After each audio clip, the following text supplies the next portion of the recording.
Marketing is going through a really fundamental change right now. We're seeing this massive shift away from the old, centralized ways of doing things and towards something new, something decentralized. Today we're going to explore what that future looks like, so let's get right into it. And let's start with a core challenge. This quote, well, it absolutely nails a problem that so many brands and creators are wrestling with. When the metrics we use for success, likes, shares, follows, can be bought so easily, what does genuine influence even mean? It's that very question that's pushing the industry to find a more solid, more authentic foundation. Okay, first up, Section 1, the world of influence. We're going to have a look at the power of modern marketing as it stands today. I mean, we've all seen this happen. It's been a really natural and frankly exciting evolution. Marketing budgets are moving away from those broad, spray and pray ads of the past and flowing directly to content creators. And why is that? Well, it's pretty simple. Brands are getting their best return on investment from authentic voices who have built real, dedicated communities. And let's be clear, the tool set we have right now is incredibly sophisticated. We're talking about laser-focused audience targeting, running complex campaigns across every channel imaginable, and getting super detailed analytics on performance. So this isn't about throwing out a broken system. Not at all. It's about building on top of a very powerful one. So, what's the next layer on top of that foundation? That brings us to Section 2, a new foundation, and this idea of moving from open source to what's called open ownership.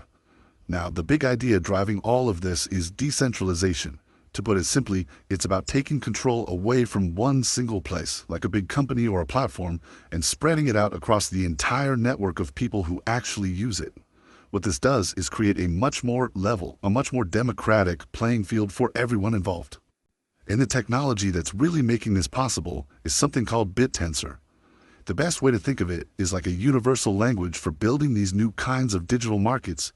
It provides the rails, the framework, where different systems can all compete to provide the best value. This allows digital goods, like say genuine influence, to be priced and traded in a way that's fair and totally transparent.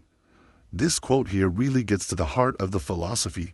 This idea of open ownership means that when you distribute control, when you open the doors for anyone to contribute, you naturally invite the most innovation.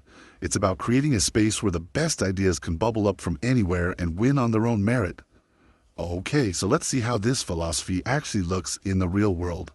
Section 3 is where we introduce Bitcast, a new ecosystem for marketing.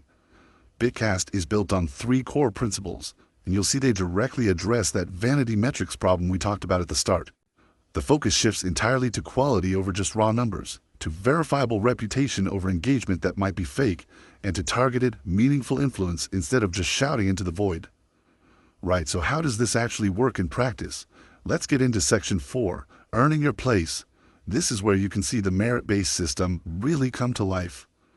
Right, let's just walk through this process. First, the system identifies key communities or niches. Then, it starts ranking creators based on public endorsements, specifically things like quotes and retweets. Now, here's the really clever part. When a creator endorses someone else, they're not just clicking a button. They are staking their own reputation on that person. It's a massive public signal of trust. This whole process creates a constantly evolving whitelist of the top creators, and those on the list can then participate or mine on the network. That means they can actively contribute and be rewarded within this new ecosystem. And just to show you how serious this focus on quality is, right from the very beginning, the initial whitelist is limited to just 150 accounts. That's it. And this really is the bottom line. Influence in this system simply cannot be bought. You can't pay to get on the list. You have to earn your spot through genuine endorsements from people who are already trusted members of that community. It's a system built purely on merit. So how does this new model build on and improve what we already have? Well, Section 5 is all about creating a fairer model by getting everyone's incentives aligned. Let's just look at this side by side. Where the current model often leans on those vanity metrics and fixed fees, the decentralized model introduces verifiable reputation. Instead of access being gated by agencies, it's open to anyone based on merit. And maybe the biggest shift of all is in trust. It moves from something that's just assumed to something that is algorithmically proven. You see, it's not about replacing, it's about adding these powerful new layers of transparency and fairness. So where is all of this heading? Well, we could be looking at the very beginning of a new chapter for marketing, one that's built on a foundation that's more equitable and, honestly, more efficient. The long-term vision here is pretty clear. It's mass adoption.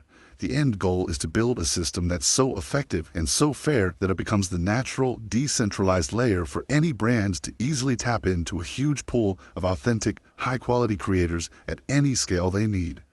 And that really leaves us with one final question to think about. As our digital world keeps moving towards more transparency and more democracy, are systems built on verifiable reputation just a nice alternative?